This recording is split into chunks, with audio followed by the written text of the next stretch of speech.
Title: Stop Being Foolish. There Won't Be a Divorce. My cheating wife said, I just need one night to prove I'm still attractive to other guys. She coldly told me she was going on a date and spending the night with him. Little did she know, her words would set in motion a vengeance that would change everything. I had always considered my marriage with Amelia unbreakable. We met in university, two ambitious souls climbing the competitive world of finance. She was brilliant, calculated, and always in control. We built our careers together, her in corporate finance and me in investment banking. We had wealth, luxury, and what I thought was love. But I was wrong. One evening, as we sat in our modern London penthouse, Amelia stood by the window, sipping her wine. Her piercing blue eyes didn't meet mine as she spoke. Stop being foolish. There won't be a divorce. I blinked. What? She turned to face me, completely composed, as if she were discussing the weather. I just need one night to prove I'm still attractive to other guys. That's all. I felt the ground beneath me shift. Amelia, do you even hear yourself? She exhaled as if I was exhausting her. Adrian, you don't understand. I need this. It's not about you. Not about me. I let out a hollow laugh. You're literally telling me you're going to cheat and I'm supposed to be okay with it. She rolled her eyes and placed her glass down on the marble countertop. It's not cheating if I tell you about it. I'm being honest. I just need to know I still have that power. I love you, Adrian, but I won't be caged. I stared at her, trying to recognize the woman I married. Then, without another word, she walked to our bedroom, took out a suitcase, and started packing. Not hiding, not sneaking. She wasn't ashamed, because she truly believed she was untouchable. Something inside me snapped. She didn't think I'd do anything. She thought I'd just sit here, waiting, like a fool. She was wrong. The moment the door clicked shut behind her, I picked up my phone. Luca, I said when my best friend picked up, I need your help. Luca had been my closest friend since university. He was also a forensic accountant, a damn good one. What's wrong? He asked, instantly sensing the tension in my voice. Amelia's cheating, I said bluntly. Or at least she's about to, and I need to ruin her. Luca let out a low whistle. That's cold, man, but I'm in. What's the plan? I exhaled. First, dig into her finances. Amelia is meticulous, but she has blind spots. If there's anything shady, I want to know about it. Got it. Anything else? Yeah, I said, a slow smirk forming. Let's make sure she regrets this night for the rest of her life. By the time Amelia returned the next morning, wearing the same dress from the night before, I was already 2 steps ahead. She waltzed in, tossing her bag onto the couch, completely unfazed. See? She said, stretching her arms. No big deal. I stared at her, my face unreadable. Did you have fun? She gave me a slow, assessing look. Adrian, don't be childish. I said nothing. I just smiled and turned away. That was the moment she should have realized something was wrong. But she didn't. She had no idea that while she had been proving herself to some random man, I had been proving something else entirely. How easily I could dismantle her world.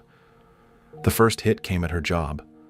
Luca had uncovered something shocking: hidden transactions, financial misconduct. Amelia had been siphoning company money into private accounts.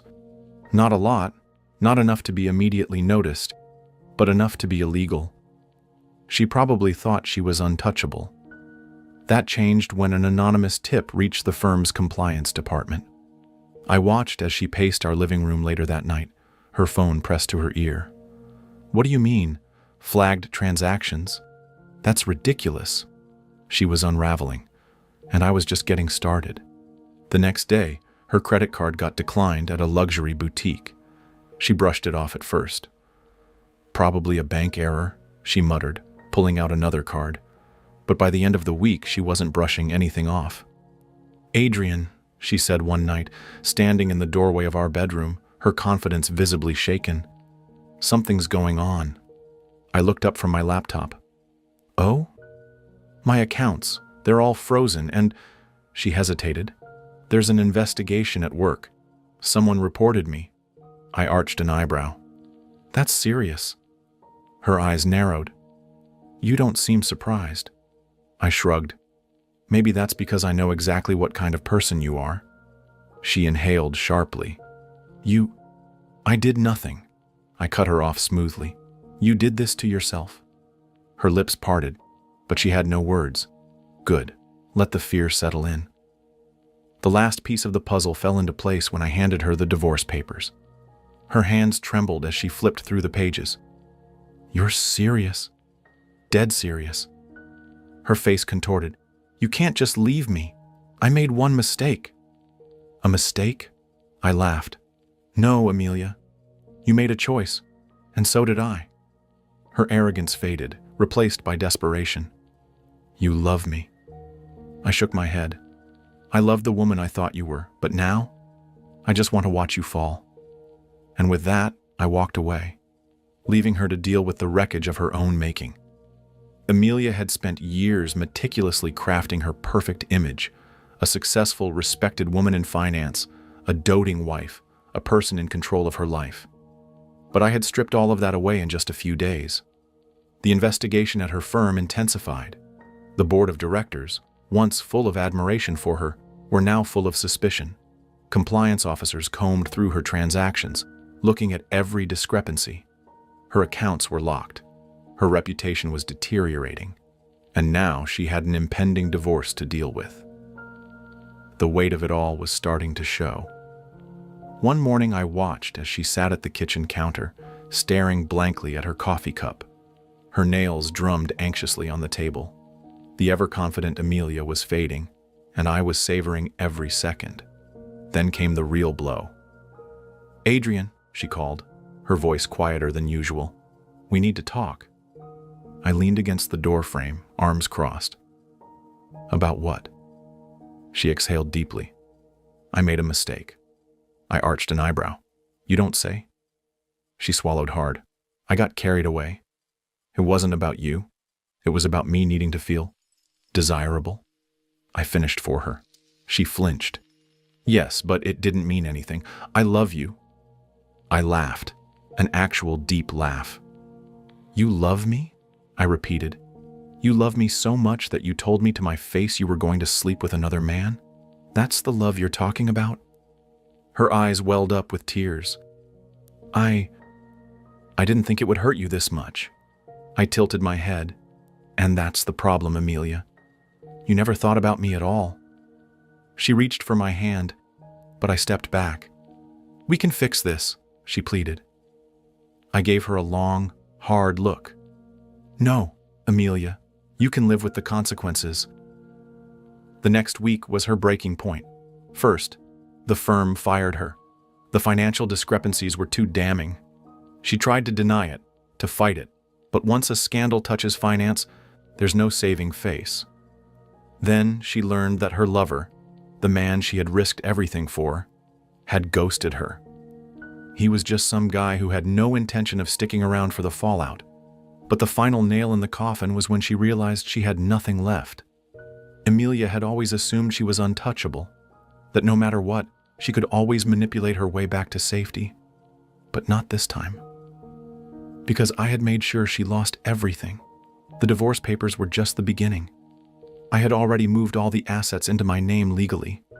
Everything she thought we shared, gone. The apartment, sold. The luxury car she loved, repossessed. Her credit, destroyed. She had thought she was powerful, but in the end, all her power had been borrowed. From me. And now, she had nothing. The day she came home to find the locks changed, her suitcases outside, and an eviction notice in my name, I watched from across the street. She sank to her knees, staring at the realization of her new reality. The woman who had everything now had nothing. And me? I had never felt lighter. A few nights later, she called me. At first, I considered ignoring it. But then, curiosity got the better of me. I answered, "Hello, Amelia?" Silence. Then a shaky breath. "I have nothing, Adrian. I leaned back in my chair. Yes, I know. More silence. Then, please. I smirked. Please what? Please help me, she whispered. I almost felt bad. Almost. You destroyed me, she continued. I lost everything. My job, my reputation, my money. You... Her voice broke. You planned this, didn't you? I sighed dramatically. Amelia, you did this to yourself. I just made sure you felt the consequences. She sniffled. I was your wife. I closed my eyes, shaking my head. You were supposed to be my wife, but you threw that away for a night of validation. Adrian, she whispered again. I could hear the desperation in her voice, the raw, broken plea. But I was done. You made your bed, Amelia. Now sleep in it, I said coldly. Then I hung up. I stared at the phone for a moment, waiting, almost expecting her to call again. She didn't, and I knew. That was the moment she finally realized I was truly gone. I walked away from that life completely. I moved out of London, started fresh in Zurich. My career thrived, my personal life flourished, and for the first time in years, I felt free. I no longer carried the weight of betrayal. Instead, I carried the satisfaction of knowing that Amelia had learned the hardest lesson of all. Arrogance destroys you faster than betrayal. As for her, last I heard she was struggling, jobless, alone, and still trying to repair the damage. I had no regrets. Some people think revenge is about anger, but they're wrong. The best revenge is making them realize exactly what they lost. And I had done just that. Betrayal only stings when the betrayed holds on. But the moment you let go, the weight shifts entirely onto the one who caused it. Drop your thoughts in the comments.